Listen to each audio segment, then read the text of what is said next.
Oval টেস্টের তৃতীয় দিন টিম ইন্ডিয়া থেকে আমরা যে জিনিসটা প্রত্যাশা করেছিলাম তার সবটা তারা পূরণ করতে না পারলেও কিছুটা পূরণ করতে পেরেছেন। তবে যে জিনিসটা বা যে ঘটনাটা আমরা কেউই আশা করিনি, কেউই সেভাবে এক্সপেক্ট করিনি, সেটা এমনভাবে ঘটে গেছে এই তৃতীয় দিনের খেলায়। এখন আর কি এই মানে থার্ডের খেলা শেষে সেই ব্যাপারটা বা সেই ঘটনাটাই বলতে গেলে ক্রিকেট মহলে আলোচনার জোর বিষয়বস্তু। তো থার্ডের খেলাটা ভারত শুরু করেছিল 2 উইকেটে 75 এই অবস্থায় জয়সওয়াল 51 রানের, অপরদিকে আকাশদীপ 4 রান করে ক্রিজে অপরাজিত ছিলেন। এদের দুজনের মধ্যে ওই পার্টনারশিপটা আরও লম্বা হয়ে যায়।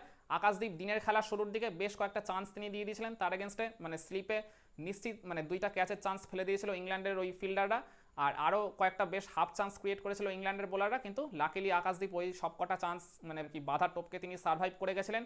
তো জয়সওয়াল আর আকাশদীপের হাত ধরে ভারতের স্কোরটা 100 রানের গন্ডি টপকে যায়। তারপর জয়সওয়াল তিনি তার ওই ভালো পজিটিভ রিদমটা ক্যারি করছিলেন, তিনিও আর কি উইকেটের অপর পাশ থেকে রান তোলার কাজটা বেশ ভালো মতোই করছিলেন, বাউন্ডারি নেগোশিয়েট করছিলেন। অপরদিকে আকাশদীপ তারপরে দেখলাম ওই শুরুর ফেসটা একটু আর কি নড়বড়ে অবস্থা কাটিয়ে ফেলার পর তারপর রান তোলার কাজটা মূলত তিনিই করছিলেন। তখন জয়সওয়ালকে মনে হচ্ছিল তিনি মূলত অ্যাঙ্করিং রোল বা সাপোর্টিভ রোলটা প্লে করছিলেন।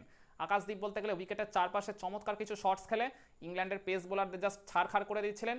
এদের দুজনের হাত ধরে ভারতের স্কোরটা 150 রানের গন্ডি টপকে যায়। তারপর আকাশদীপকে দেখলাম ওই গাস অ্যাটকিনসনের একটা ব্যাক অফ দ্য লেংথের ডেলিভারিতে ওই ডিপ স্কোয়ার লেগ দিয়ে একটা বাউন্ডারি মেরে নিজের হাফ সেঞ্চুরিটা তুলে নিয়েছিলেন, যেটা আমরা কেউই প্রত্যাশা করিনি, যেটা আমি ভিডিওর শুরুতেই বলছিলাম। তো এদের জুটিটা বা পার্টিকুলারলি আকাশদীপের ওই মানে ইনিংসটা ইংল্যান্ডের টিমের জন্য যথেষ্ট মাথা ব্যথার কারণ হয়ে উঠেছিল।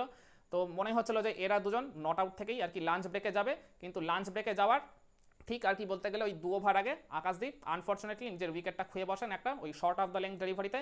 লিডিং এজের শিকার হয় তিনি, ওই মানে ব্যাকওয়ার্ড পয়েন্টের ফিল্ডারের হাতে ক্যাচ দিয়ে যখন আউট হয়ে যান 66 রান করে, ভারতের স্কোরটা হয়ে যায় 3 উইকেটে 177। আর তার থেকেও বড় কথা এই আকাশদীপ আর জয়সওয়ালের মধ্যেকার ওই 107 রানের পার্টনারশিপটা ওখানেই ভেঙে গেল। হ্যাঁ, এদের দুজনের মধ্যে একটা সেঞ্চুরির পার্টনারশিপ গড়ে উঠেছিল, যেটা টিম ইন্ডিয়াকে দিনের শুরুতেই অনেকটা অ্যাডভান্টেজ দিয়ে দিয়েছিল বলতে পারেন। এরপর শুভমান গিল ক্রিজে আসলেন, তিনি কিন্তু এসেই মানে 2টা বাউন্ডারি মেরে বেশ ভালো পজিটিভ ছন্দে থাকার ইঙ্গিত দিয়েছিলেন, একটা কাভার দিয়ে মেরেছিলেন, একটা ব্যাকওয়ার্ড পয়েন্ট দিয়ে মেরেছিলেন।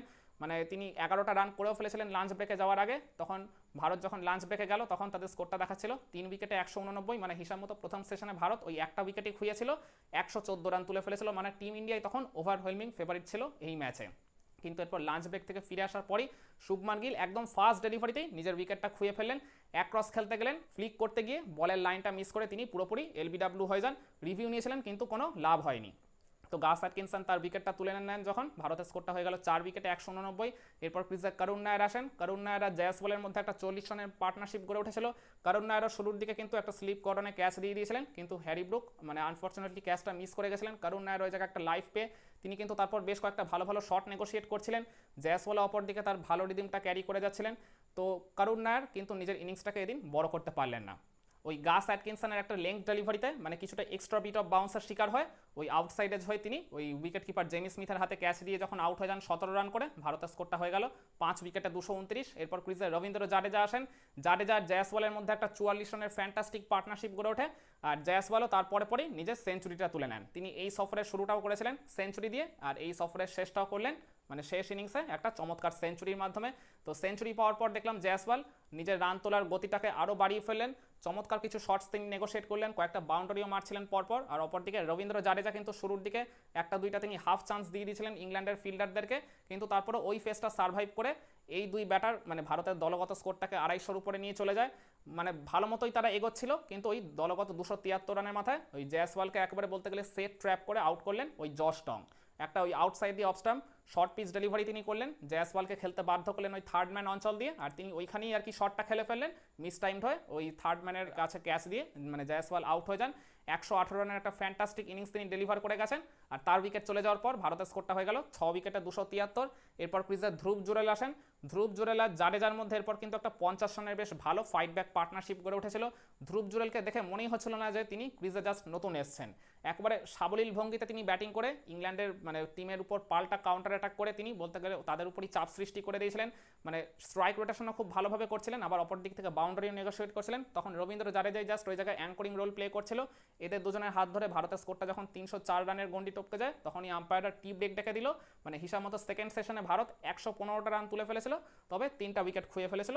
তারপরেও বলতে গেলে ওই টি ব্রেক শেষে টিম ইন্ডিয়া কিন্তু ফেভারিট ছিল।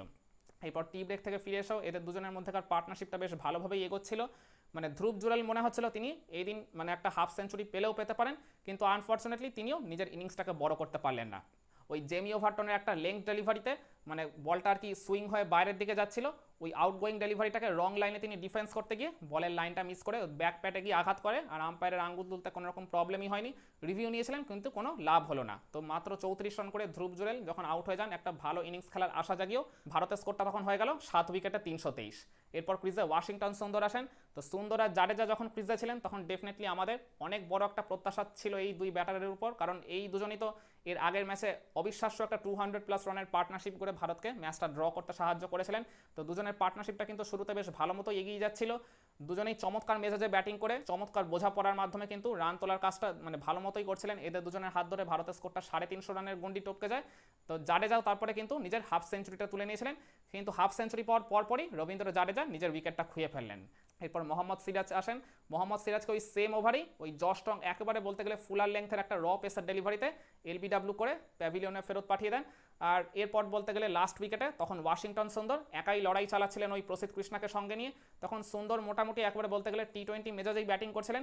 ওই পার্টিকুলার ওই 39 রানের জুটিতে 36টা রান একাই সুন্দর তুলেছেন, তার মধ্যে 4-4টা ছক্কা তিনি নেগোশিয়েট করেছেন।